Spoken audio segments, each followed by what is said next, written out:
Seigneur notre Dieu, maintenant nous allons ouvrir la Bible, cette parole qui nous vient de loin, mais qui peut nous toucher au plus profond de nous-mêmes.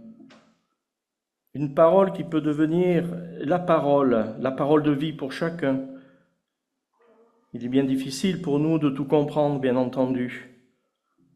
Mais tu nous as promis de nous éclairer par ton esprit, alors nous te demandons de nous éclairer pour que cette parole soit entendue, comprise et aussi mise en pratique. Amen. Il quitte, Jésus et les disciples, cet endroit et il traverse la Galilée. Jésus ne veut pas qu'on sache où il est. En effet, il enseigne ceci à ses disciples. Le Fils de l'homme va être livré aux mains des hommes. Ils vont le faire mourir et 3 jours après, il se relèvera de la mort. Mais les disciples ne comprennent pas ce qu'il leur dit et ils ont peur de lui poser des questions. Ils arrivent à Capernaum. Quand ils sont dans la maison, Jésus demande à ses disciples « De quoi est-ce que vous avez discuté en marchant ?» Mais les disciples se taisent. En effet, sur le chemin, ils ont discuté entre eux pour savoir qui était le plus important. Alors Jésus s'assoit, il appelle les 12 apôtres et leur dit « Si quelqu'un veut être le premier, il doit être le dernier de tous et le serviteur de tous. » Ensuite, il prend un enfant, il le met au milieu du groupe, l'embrasse et dit aux disciples « Si quelqu'un reçoit un de ces enfants à cause de moi, c'est moi qui le reçois. Et cette personne qui me reçoit, ce n'est pas moi qu'elle reçoit, elle reçoit celui qui m'a envoyé. » Seigneur, ta parole est vérité. Conduis-nous et éclaire-nous par ta vérité. Amen. Qui est le plus grand, qui est le plus important, qui est le plus intelligent, qui est le plus riche, qui est le meilleur? On peut décliner tout cela. Les enfants, ils savent ça, ils savent qu'ils sont dans un monde de compétition aussi. Et ils ont envie d'être aussi les plus grands. Vous le savez très bien, c'est tout à fait logique et c'est humain, bien entendu. Et à un moment, on grandit et voilà, et on se dit, ben ça y est, je suis grand, ou ça y est, j'ai compris des choses, c'est important ceci dans la vie, voilà. Alors les disciples, c'est pas des enfants quand même, il faut le reconnaître. D'ailleurs, on ne connaît pas trop leur âge, mais enfin, ils ne devaient pas être très vieux aussi, mais bon, voilà. Et se demander aussi en chemin, mais de façon cachée. On parlait un peu à part par rapport à Jésus sur ce chemin, et ils se posaient la question de savoir aussi qui était le plus grand, mais parmi eux, le plus important. Ils ne se doutaient pas que la réponse de Jésus allait affirmer déjà plusieurs siècles avant les grands principes de la Réforme, dont un qui s'appelle le sacerdoce universel. Nous sommes tous égaux devant le Seigneur. C'est compliqué, bien sûr, à entendre et peut-être même à digérer, mais dans le domaine de la foi, nous sommes tous égaux. Ce petit passage de Marc reflète ce qu'est le désir de tout être humain, on le savait bien, à savoir un esprit de hiérarchie. On ne peut pas vivre sans ça. C'est terrible, c'est comme ça.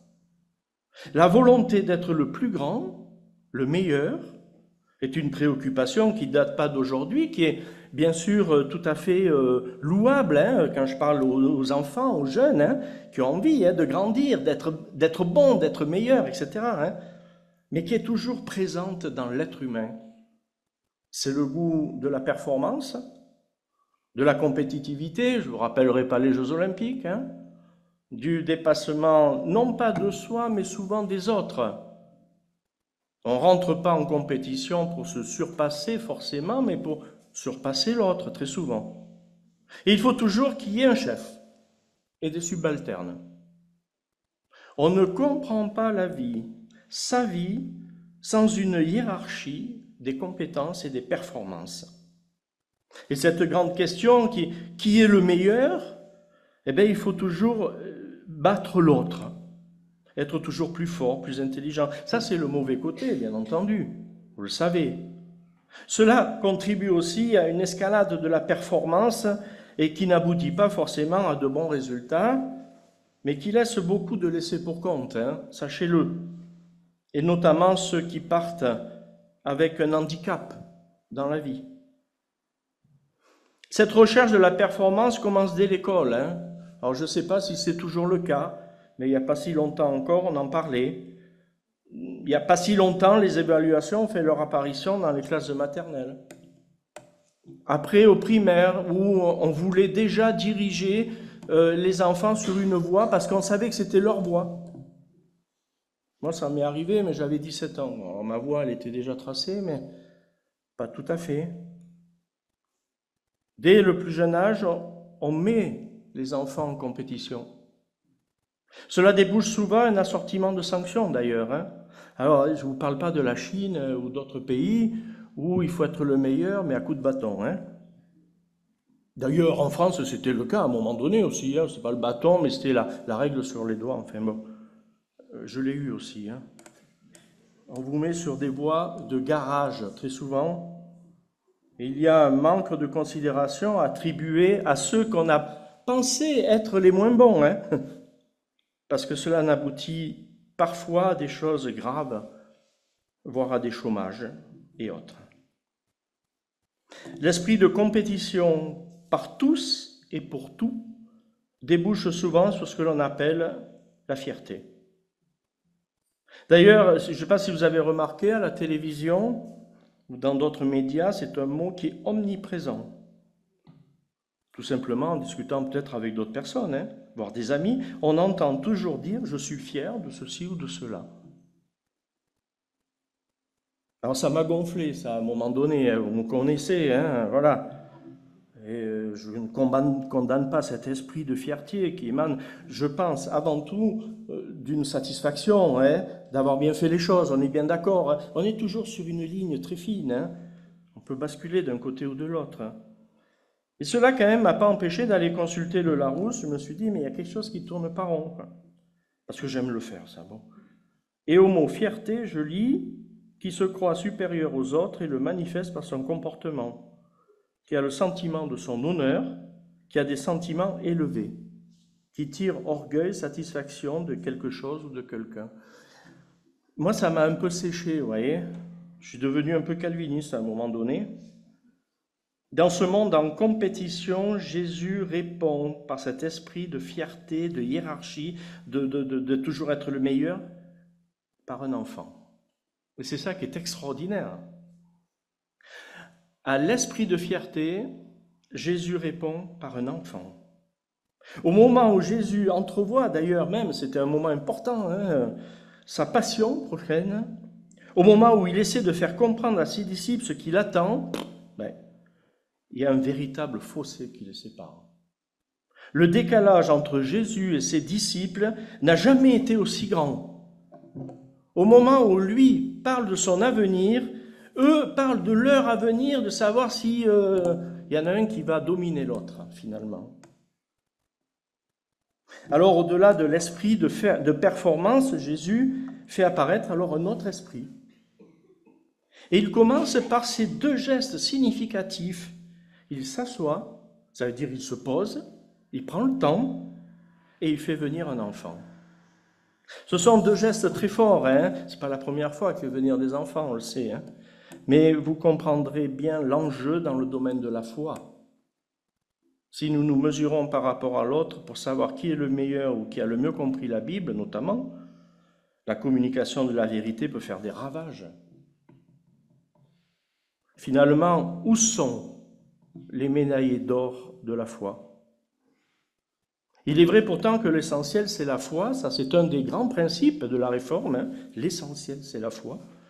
Et c'est justement un des grands principes du protestantisme, si je peux me mettre en retrait pour laisser dans cet essentiel de la foi l'espace de la parole, de l'expression, pour laisser libre mon prochain de se positionner par rapport à Dieu.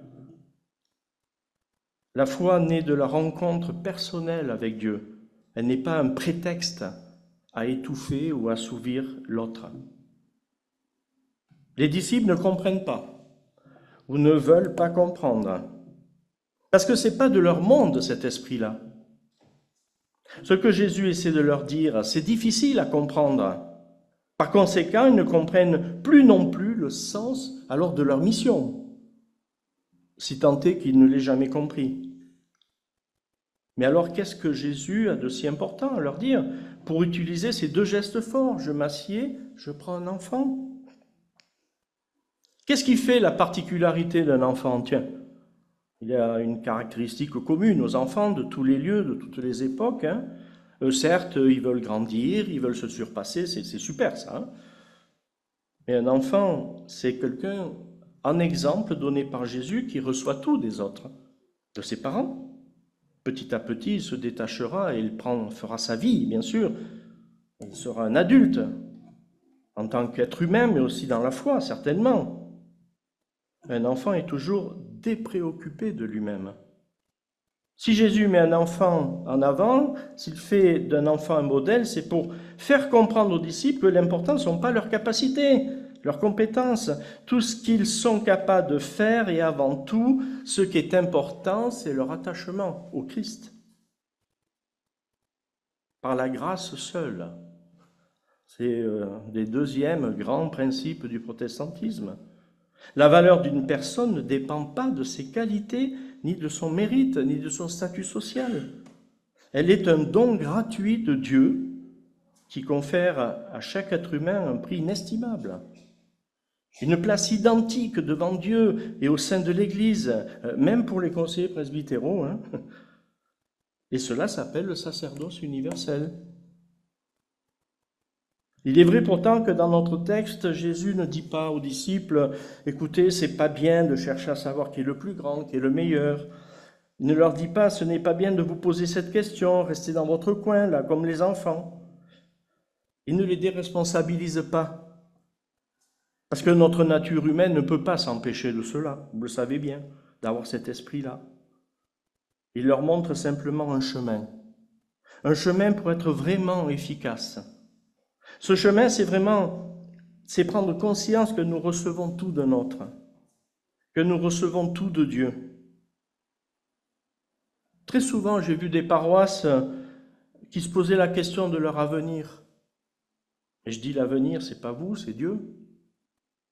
Arrêtez de vous préoccuper de ça. Faites votre boulot. Faites votre boulot de chrétien, annoncez l'Évangile. Et Dieu fera tout par surcroît. C'est en cela que nous pourrons être les plus efficaces pour notre Église, en recevant tout de Dieu, que notre service prendra alors toute sa valeur, au-delà d'une seule autorité. Vous le savez, c'est encore un des grands principes de la Bible, de la Réforme, c'est la Bible. C'est la Bible qui fait autorité sur nos vies, dans nos églises, dans notre foi. Elle seule peut nourrir la foi, tracer l'espace de notre fidélité à Dieu. Il y en a beaucoup qui disent « Mais Dieu, moi je ne l'entends pas, je ne l'ai jamais vu. » Et on a la Bible. Évidemment, c'est des gens qui ont écrit, mais sous l'effet de leur foi, par l'Esprit de Dieu. Ils ont écrit leur vie, ils ont écrit leur rencontre avec Dieu, avec Jésus. Qui est le plus grand ? Finalement, celui qui n'aura plus la certitude que tout repose sur ses épaules. Ça, j'en suis persuadé maintenant. Avant, je n'étais pas tant persuadé. Et il devra alors, sans arrêt, se réformer, changer de direction, prendre un virage. Se réformer sans cesse, c'est encore un des grands principes de la réforme. Il devra apprendre à porter un regard critique, interrogateur sur son propre fonctionnement, sa manière d'annoncer l'Évangile aussi. Un professeur de théologie d'Ancien Testament remarquable qui est mort, il était déjà vieux quand j'étais avec lui, Daniel Lys disait « Lis la Bible au regard de ta vie, mais d'un autre côté, lis ta vie au regard aussi de la Bible. » C'est toujours un aller-retour entre toi et la Bible. Et c'est ça qui fait qu'à un moment donné, peut-être, un choc peut se passer, une révélation, qui n'est pas forcément toujours le même texte pour chacun, bien entendu, puisque nous sommes uniques. Nous ne sommes pas des troupeaux de moutons, si je puis dire. Le témoignage de l'Évangile reste en lien étroit avec Dieu, le Dieu vivant, qui assure seul l'avenir au-delà de nos propres forces. Ça ne veut pas dire qu'il ne faut rien faire, hein, bien entendu, parce que Calvin se retournerait dans sa tombe, hein, parce qu'il a quand même apporté la sanctification chrétienne, bien sûr. S'il est sûr de son salut, hein, c'est ce qui est donné, c'est une grâce. Il a des choses à faire sur ce monde, ou dans ce monde, hein, bien entendu. Hein. Mais nos propres forces ne suffisent pas. L'avenir, notre avenir, celui de l'Église, de l'humanité, de notre bonne vieille terre, allez, on peut aller de tout l'univers, c'est Dieu. Il nous rappelle que nous devons vivre de sa grâce, dans le respect et la liberté de chacun, et que nos préoccupations restent dans notre attachement à son amour, sans esprit de compétition, de hiérarchie ou de grade. À lui seul la gloire. Tout revient au Père, c'est ce qui est dit à la fin. Celui qui me reçoit, reçoit le Père. À lui seul la gloire. C'est un des derniers, d'ailleurs, thèmes de la Réformation. À lui seul la gloire, et pas à nous, évidemment. Certes, le monde pourrait vivre quelque temps sans esprit de hiérarchie, pas très longtemps, c'est vrai quand même, hein. Mais Jésus, lui, il ne parle pas de quelque temps, il parle pour l'éternité, et ça change tout. Amen.